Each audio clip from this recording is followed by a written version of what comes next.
He is one of the prize of Hibon Elementary School Batch 2008. He finished his elementary level with honors. He spent his secondary level at Western Aklan Academy, graduated in year 2012 with honors, and awarded as Best in Science and CAT Leadership Award. He took his Bachelor of Science in Nursing at Aklan State University main campus and graduated in the year 2017, where he was recognized as Nursing Leadership Awardee. In the same year, he passed his nursing licensure examination for nursing. Currently, he is an ER and COVID ward nurse at Dr. Rafael S. Tumbucon Memorial Hospital. He won the title for Mr. Nursing, Mr. School and Arts and Sciences, Mr. Aklan State University's second runner-up, and Lakan It Nabas 2015. Ladies and gentlemen, the pride of Hibon Elementary School, waving high from Batch 2008, our guest speaker, Mr. Joshua P. Santillan, registered nurse. To the teacher in charge, faculty and staff, proud parents, and most especially, the graduates of Hibon Elementary School, a pleasant day to each and everyone. I would love to take this opportunity to honor my beloved teachers. Thank you for everything you've done. Today, I am at my best because of your guidance, patience, and understanding. You did more than prepare me academically, because you have prepared me for life. And I hope you know how much impact you have made, not just in myself, but in every lives of every Hibongnon. To my alma mater, Hibon Elementary School, you will always have a special place in my heart. I entered your gates as early as 5 years old, holding my parents' hands. The sudden comfort and familiarity of the home was replaced by strange faces all around. But after all the ABCs and 1, 2, 3s, I realized that it wasn't so bad after all. To spend time in the company of strangers, and years passed, strangers turned to friends, and friends turned into family who shared sweet and sour memories that played a crucial role of shaping me into who I am today. To my teachers who instilled the subject knowledge to me, I am grateful for those hard math formulas, but Sir Jexter Reyes taught us with patience. To Ma'am Judith Tagnong for training us to read and pronounce English words properly. For supporting our talents in singing and dancing by Ma'am Shoni Reyes. And most of all, I am grateful to the late Ma'am Diasis for the discipline and values and for nurturing our minds, not just mentally, but as well as morally and spiritually. And to all the teachers who play their part as the second parents of every student by molding and raising some pupils to become professionals that is best and excels in their chosen career. Alam ko, medyo challenging yung ganitong graduation setting kasi ngayon lang po ito mangyayari. This is a very special event because we are celebrating your graduation online, which is super cool. And I am so honored to be a part of this historical event. And minsan lang din naman po ito mangyari, so let's make the best of it. By the way, my name is Joshua Santillan, 24 years old, a proud Hibongnon and a proud alumna of Hibon Elementary School. I am the youngest son of Mr. and Miss Fidelino and Melchora Santillan. I finished my secondary level at Western Aklan Academy and took Bachelor of Science in Nursing at Aklan State University. I graduated last 2017. I took and passed the Philippine Nursing Licensure Examination at the same year. Currently, I am a medical frontliner working as an emergency room nurse at Dr. Rafael S. Tumbucon Memorial Hospital for almost 3 years now. And never in my wildest dream, nag-aabot ako sa point ngaya that I will be invited by my alma mater as a guest speaker. Recently, Ma'am ni Lisa chatted me if willing kuno ako nga magtaot inspirational message para sa atong mga graduates. But to be honest, I was kind of hesitant at first. Kasi, first of all, I am not the smartest in our class.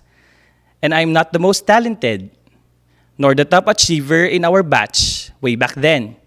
Kasi ang alam ko dati, sa mga occasions just like this, usually, ang mga nagiging top achiever lang ang nagbibigay ng mga messages. So why I accepted the invitation? Because I believe, di lang talino ang sukatan para magtagumpay sa buhay. Kailangan mo din ng tiwala sa sarili, sa angkin mong kakayahan, diskarte sa buhay, at higit sa lahat, tiwala sa Diyos, in able to become successful. Graduates, many years ago, I was just like you. I was very happy and excited to graduate. But I also felt fear. Fear for the unknown future, fear of new routine, and the fear of being in a new school and a new set of people. It is also scary because the world you're living in has grown bigger, and yet you're not that sure if there's a good space for you. And most of all, the second family you've known for years, the teachers, classmates, and elementary friends will now be left behind. But I told myself that I could do nothing in life if I will live in fear.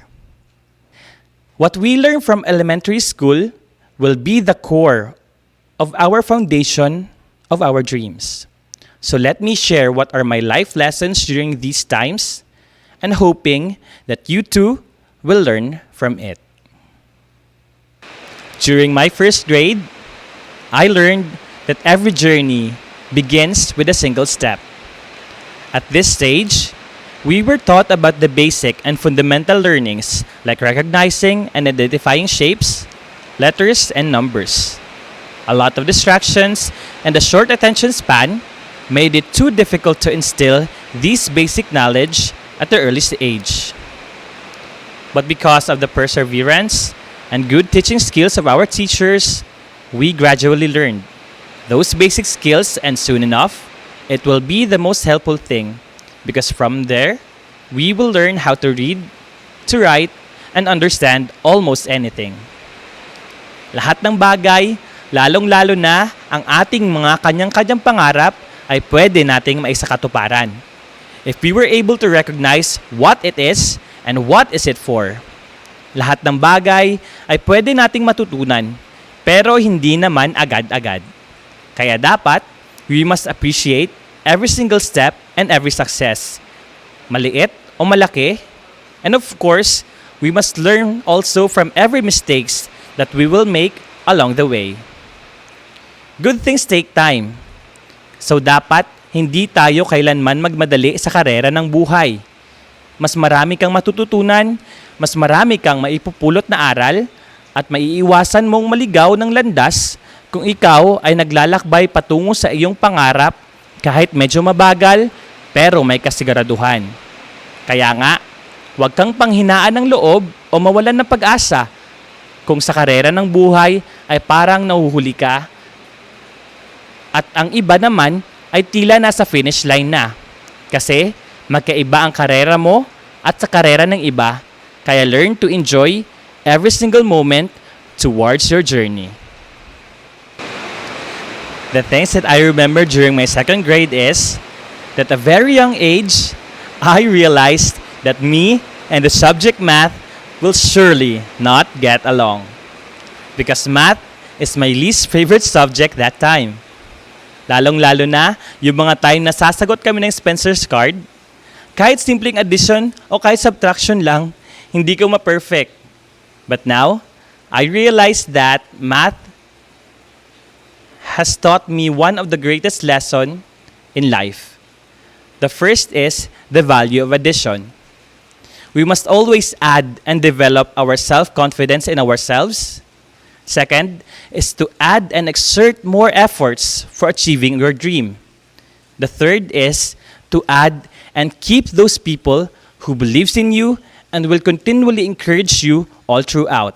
And most of all, we must add, increase, develop, and strengthen our faith and trust to God, knowing that He controls everything. Next is the principle of subtraction. First is decrease your self-doubt. Next is to subtract or stop listening to negative people. And the third is to avoid things or any habits that can lead you astray towards your path to success. And lastly, no matter how hard the problem that you are facing right now or in the future, you must keep on fighting because all of the problems are just like simple math problems. There will always be a solution. During my third grade, one of my favorite subjects was history. I was quite amazed and interested in learning some of the famous people, historical landmarks, and events.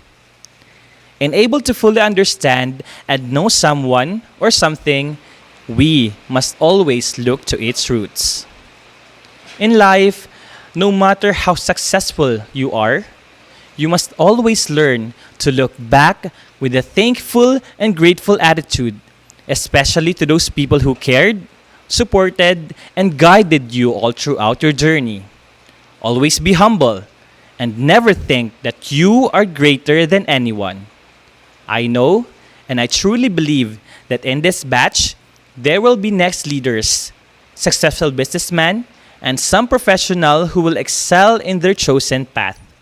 And if that time comes, always remember to thank and appreciate those people who believes in you, and always do your best in everything you do. And let other people remember you for that. During my fourth grade, this is the time we appreciate music and arts. And Ma'am Shawnee told us during our music and dance class that you must always be in the right tune to make the song beautiful.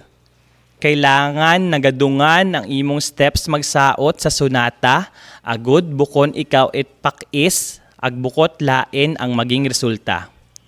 Same goes in life. You must take time to tune and hone your skills and ability, and you must learn to adjust yourself into any given situation at all times. Tandaan naton nga kita tana ang dapat mag-adjust. Bukon sa tanan nga oras, hay gapabor sa aton ang kalibutan. Bukon sa tanan nga oras, sa tono or sa harmony ang aton mga ginaobra. Kasi kung di kita kaosyan mag-adjust, sigurado gid nga makalagamo kita sa atong mga ginaobra. During our TLE class in 5th grade, dito ko na-realize na lalabas ang pagiging masipag mo sa school kahit gaano ka katamad sa bahay. Dito mo rin ma-realize ang kahalagahan ng teamwork para mas mapagaan at mas mapabilis matapos ang mga task na ibinibigay sa inyo dahil kung hindi kayo agad makakauwi. And most of the time, tambay kami sa HE building sa school. At palagi namin nakakausap at palagi kami sinesermonan ni Ma'am Talisay na dapat kung ano kami sa school ay dapat ganon din kami sa bahay. Dapat daw balanse, dapat daw pantay. Mas pa nga dapat sa bahay kasi sa school, grades lang naman yung ibinibigay. Pero sa bahay, pagmamahal at aruga ang binibigay ng mga parents natin. In life, mas focus tayo sa pag-achieve ng dreams natin, which is not bad. Pero dumadating tayo sa point na nawalan na tayo ng oras para sa ibang mahahalagang bagay, tulad ng oras sa pamilya. Kahit sariling kalusugan ay napapabayaan. Dapat, we must understand na kasama sila sa pag-abot natin sa ating mga pangarap. Kasi at the end of the day, sila pa rin yung tao na tatanggapin ka sa kabila ng tagumpay at kahit sa pighati. This pandemic somehow made a positive impact in the lives of every family because it restored and improved our relationship with our loved ones since almost every day na tayong magkakasama lahat. To the parents of this graduating class and all the parents out there, I sincerely thank you for filling the gap and able for your child to learn and to graduate. Through blended learning, you became the second teachers of these kids because you sacrificed of your time and effort for your child to learn and understand their modules despite of your busy schedule. And I believe a special band was formed. Once again, thank you so much. I cannot think about other thing. My last year during elementary was the most memorable one, and it has been an eye-opener to me. And everything happened that time was worth to remember because of this person. My mentor, the mentor of our batch, and I considered as one of the most successful person I know.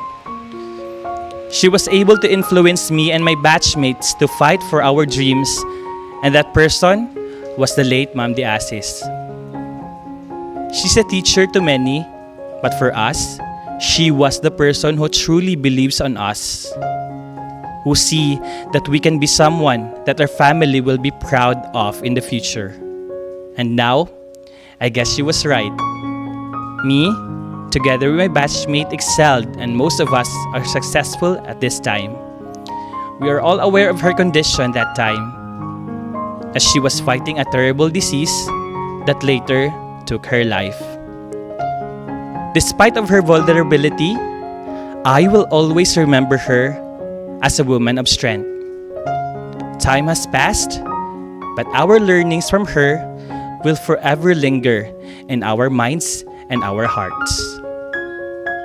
What I really love the most is that every morning before we start our lesson, she always makes sure to share a devotional and meditation by reading her book called Our Daily Bread.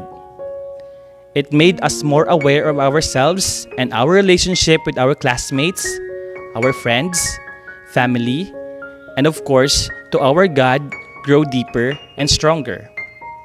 She constantly reminds us that we will facing a lot of challenges. But instead of complaining, she said, we must always be thankful because if you're struggling, it doesn't mean you're failing out. But for every trials, there will be an opportunity to become stronger and become the best version of ourselves. And she also told us that ang tuod nga success ay hindi mabuol it isang gabi lang. Bukod it isang adlaw, isang domingo, kundi it sa lifelong process. So dapat hindi ka gid magpundo sa pag-fight sa imong mga dreams. May mga oras nga magaoy ag madulaan ikaw it gana. Pero dapat magbalik ikaw sa rason kung para kay sino ag para sa kung ano ang imo tanan nga mga sakripisyo. And up until now, I always apply those life lessons when I am at home, at work, or anywhere else. Graduates and friends, we have our own definition of success. But in able for us to get there, we must first recognize what it is and who is it for. Second, apply the principle of math in life.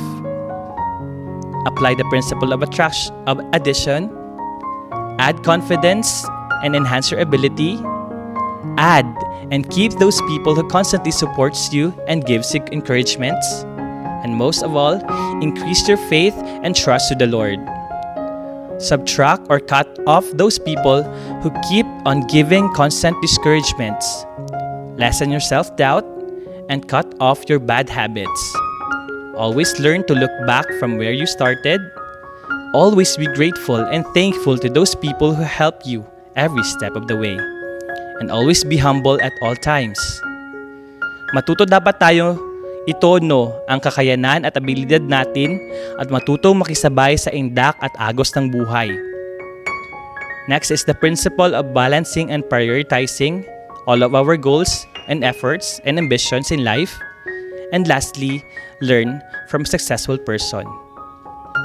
Graduates, this is just the start of your lifetime journey. I may not know where will fate takes you, but one thing is for sure, that God has always prepared the best plan for you, that you will experience guidance, protection, and never-ending provision. God will bless you with people who will help you achieve your goals. So you must never give up easily, learn to take a step, and celebrate every success. Do not ever doubt yourself and your ability. And do not stress yourself too much. And lastly, learn to rest when you're tired, but do not quit. Don't stop believing. Thank you. Stay safe, and may the grace and blessing from God be multiplied for you.